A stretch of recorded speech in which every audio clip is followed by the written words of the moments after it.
Hai siswa penabur, selamat bertemu kembali dalam video pembelajaran fisika. Kali ini kita akan belajar tentang fluida statis.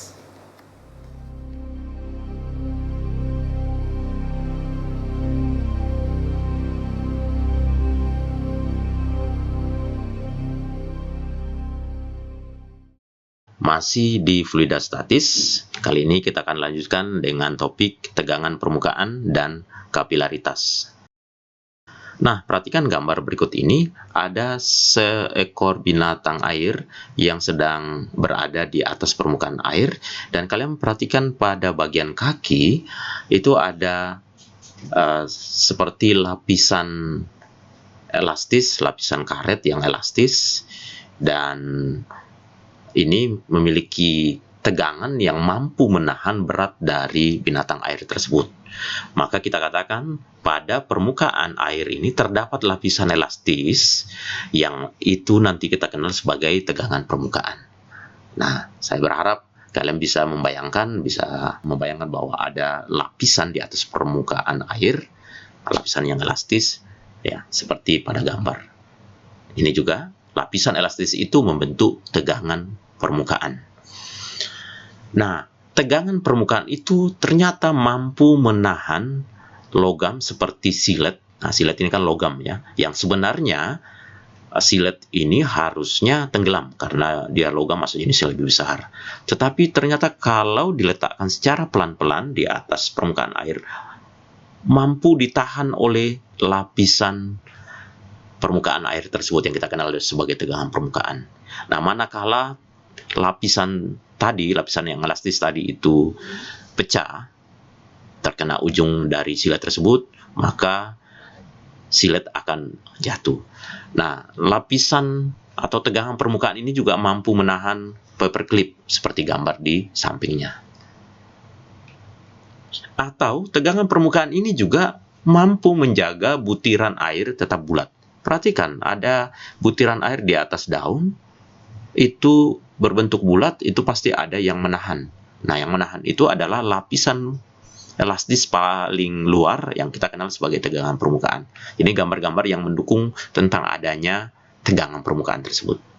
Nah, ini ada video, kita coba lihat, yang menunjukkan gelembung air sabun juga memperlihatkan tentang adanya tegangan permukaan. Nah, perhatikan. Oke. Nah, ini lapisannya atau gelembungnya ini mirip atau sama dengan lapisan. Ya, itu bisa memberikan gaya pada tangan. Nah, ini kelihatan sekali ya. Oke. Nah, mengapa terdapat tegangan permukaan air? Itu pertanyaannya. Mari kita lihat gambar berikut ini untuk menjelaskan kenapa ada tegangan permukaan. Ini adalah gambar atom-atom dari air yang teratur seperti ini. Kita akan coba cermati ada dua lokasi atom, yang satu agak dalam, di bagian dalam, yang satu di permukaan. Di bagian bawah ini, bagian dalam ini, yang lebih dalam, atom, satu atom aja gitu ya, itu mendapatkan gaya tarik-menarik dari teman-temannya di sekelilingnya. Jadi ini ditarik oleh atom di sebelah kiri, atom sebelah kanan, di atas dan di bawah. Nah, gaya tarikan itu hampir semuanya sama, sehingga praktis atom ini diam. Tetapi kalau kita perhatikan sebuah atom yang ada di lapisan paling atas, nah ini misalnya ya. Nah, sama ada gaya tarik-menarik antar atom gitu. Tetapi tidak simetris. Kenapa? Karena di bagian atas tidak ada atom air lagi yang akan juga menarik ke atas. Jadi kiri kanan itu saling meniadakan, tapi atas dan bawah tidak imbang. Berarti lapisan atom-atom yang ada di permukaan paling atas dari air ini akan tertarik ke bawah. Sehingga di bagian atas atau di bagian permukaan air ini lapisannya menjadi, atau atom-atomnya menjadi lebih rapat, sehingga membentuk sebuah lapisan yang itu nanti kita kenal sebagai lapisan yang memiliki tegangan permukaan. Nah, kira-kira begitu penjelasannya. Sekarang kita akan menentukan besar tegangan permukaan. Ya, tegangan permukaan sendiri simbolnya adalah gamma. Nah, di sini ada video lagi yang akan memperlihatkan adanya lapisan, yang lapisan itu menimbulkan tegangan permukaan dan menghasilkan gaya. Jadi kalau gambar di bawah ini adalah lapisan air sabun, ya. Dan lapisan air sabun nanti ini akan menarik kawat yang ada di sebelah sini. Oke, kita coba lihat.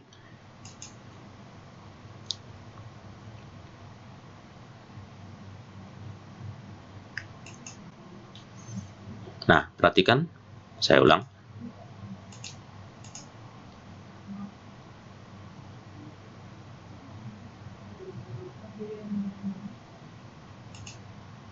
Nah, di kawat segi 4 ini, itu sudah terdapat lapisan air sabun.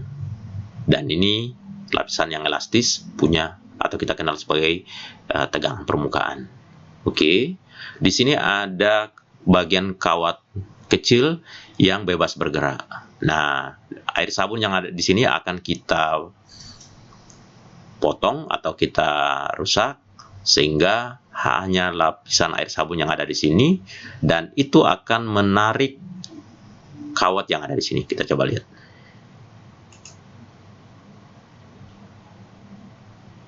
Iya, nah.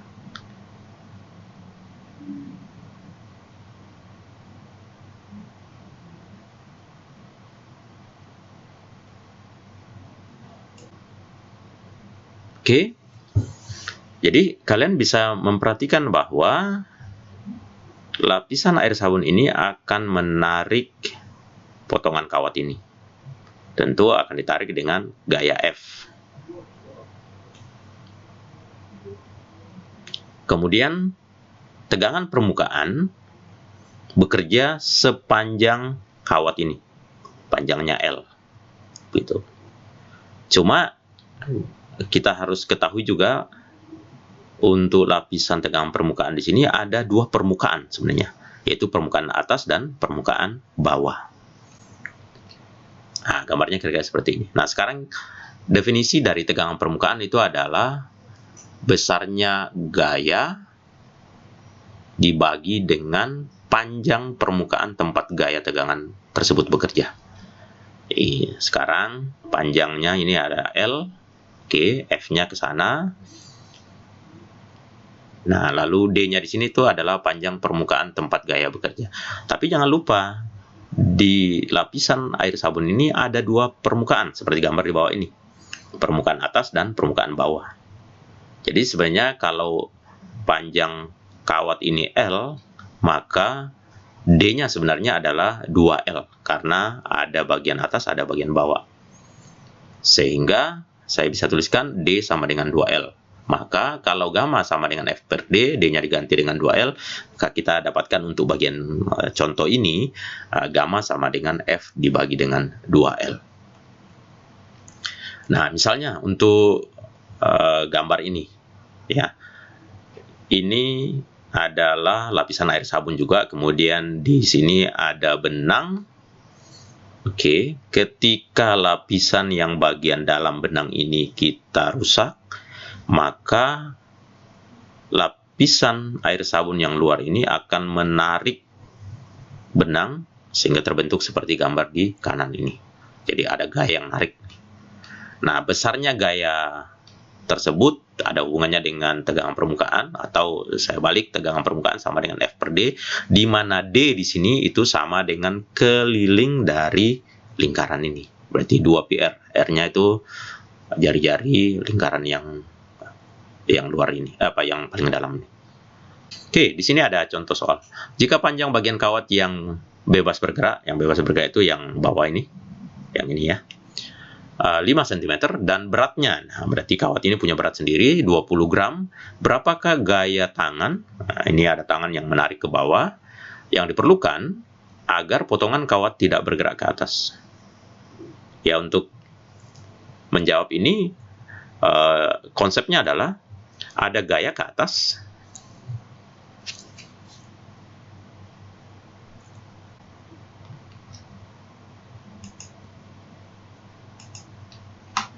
Konsepnya adalah ada gaya ke atas. Ya, ini adalah gaya dari tegangan permukaan. Yang kalau kita lihat dari persamaannya tadi itu adalah gamma dikali dengan D. Dalam kasus ini D-nya ya sama dengan L, cuma ingat ada dua permukaan, berarti D-nya nanti 2L. Lalu pada batang bekerja ada dua gaya, yaitu berat batang itu sendiri atau berat kawat itu sendiri, sama ada gaya dari tangan. Nah, ini yang ditanya nih, gaya dari tangan ini, F. Tentu untuk menjawab ini, kita hanya menuliskan gaya dari tegangan permukaan itu sama dengan W ditambah dengan F dari tangan.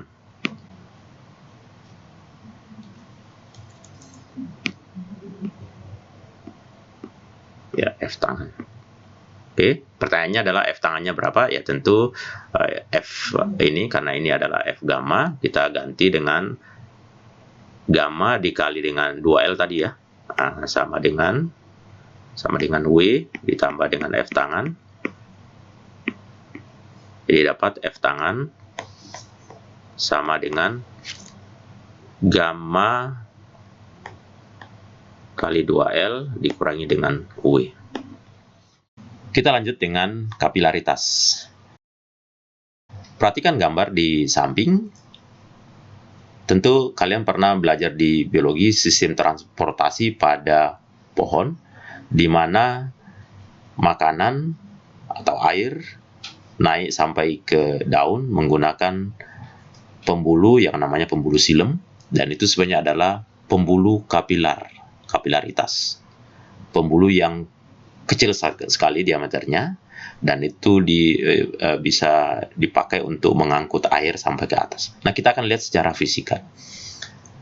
Di gambar berikut ini, itu ada beberapa pipa dengan diameter yang berbeda. Dan kalian perhatikan di pipa paling kiri, diameternya paling kecil, dan ternyata air naik lebih tinggi dibandingkan dengan pipa yang lain. Jadi ini ada efek kapilaritas di pipa paling kiri. Nah, efek kapilaritas itu apa?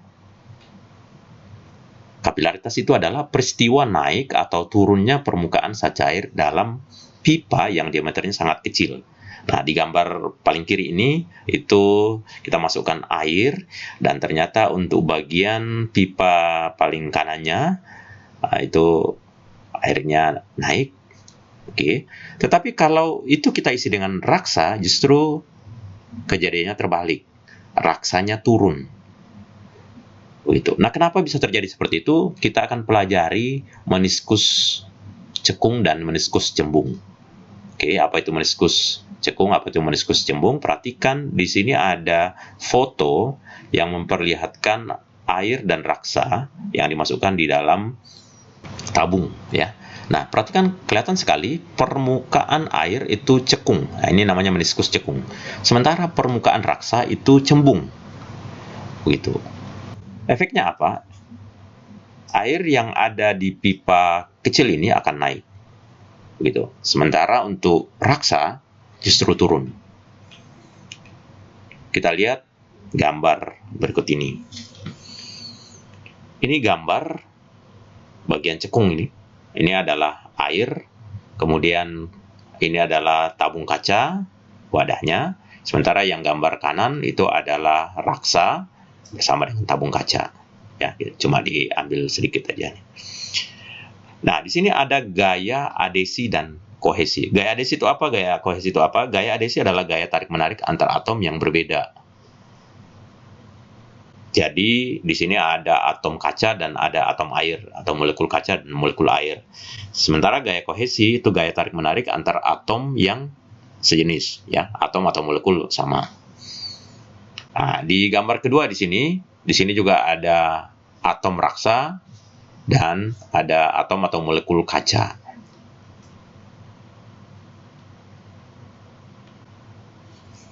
Nah, ini ada gambar yang lebih spesifik lagi menunjukkan bahwa untuk raksa dan kaca gaya kohesinya sangat besar dibandingkan dengan gaya adesi. Ingat, gaya kohesi itu gaya tarik-menarik antar atom yang sejenis. Nah, ini bagian ini, itu adalah atom-atom raksa, sementara yang campur-campur ini, warna ini, itu adalah kaca. Nah, ini antar atom raksa dengan kaca, rasanya mereka nggak mau bersatu nih. Ya, jadi gaya adesinya itu kecil. Sementara gaya antar sesama atom air raksa itu besar. Sehingga ini nggak mau nempel nih, seperti itu kira-kira. Tapi berbeda dengan air dan kaca. Nah, ini adalah molekul air, lalu yang sebelah kiri ini itu adalah molekul kaca. Nah, ini masih ada nih gaya tarik-menariknya di sini. Berarti gaya ini, gaya adesinya lebih besar. Makanya ini bisa tertarik ke atas. Ya, nah dengan demikian kita bisa lihat lagi gambar yang ada di sebelah kiri ini. Bahwa permukaan atau partikel-partikel air yang ada di sini itu terangkat naik. Sementara untuk raksa, justru partikel-partikel yang ada di sini justru tidak mau nempel ke kaca, jadi kayak menjauh seperti ini. Ya. Nah, akibatnya itu akan membuat air akan naik ke atas. Oke, sementara untuk raksa justru permukaannya akan turun. Tapi perlu kita ketahui, air yang naik ke atas ini, nah ini berarti kan gambar yang kedua nih. Air naik nih. Oke, air itu yang ada di kolom yang ada di sini, yang katanya naik nih, di dalam pipa kapiler, itu punya berat. Nah, kalau nggak ada yang nahan, ya pasti turun lagi. Tetapi kita kan udah belajar tentang tegangan permukaan. Jadi di permukaan ini, melengkung ini, cekung ini, itu ada lapisan tegangan permukaan, oke, yang mengikat pada kaca, tabung kaca. Nah, gaya tegangan permukaan yang kita sudah pelajari tadi, itu F arahnya sesuai dengan gambar. Tapi karena ini bentuknya lingkaran, jadi mungkin coba perhatikan gambar yang kiri ini, ya. Arahnya itu sebenarnya bukan hanya miring ke kanan dan miring ke kiri seperti gambar kedua, tetapi ke segala arah. Nah, perhatikan nih, gaya tegangan permukaannya itu bekerja sepanjang lingkaran ini, lingkaran tabung. Dan berarti kemiringan dari gaya-gaya tersebut banyak nih. Ya, termasuk yang bagian depan cuma nggak tergambar. Oke. Lalu kalau kembali ke gambar yang kedua, kalau gaya ini kita uraikan menjadi Fx dan Fy. Nah, di sini Fx dan Fy juga begitu. Maka komponen gaya pada horizontal Fx, Fx itu saling meniadakan. Sementara komponen gaya yang ke atas Fy, gaya itulah yang akan mengimbangi berat sacair yang naik ini. Jadi kalau total gaya Fy ke atas itu sama dengan berat bagian yang ada di dalam pipa kapiler ini, yang naik ini, maka itu akan seimbang. Oke, dan itu akan kita pakai untuk menurunkan persamaan kapilaritas. Mari kita turunkan. Jadi gaya ke bawah Mg itu sama dengan total gaya Fy ke atas ini. Ditulis di sini ya. Mg sama dengan Fy total.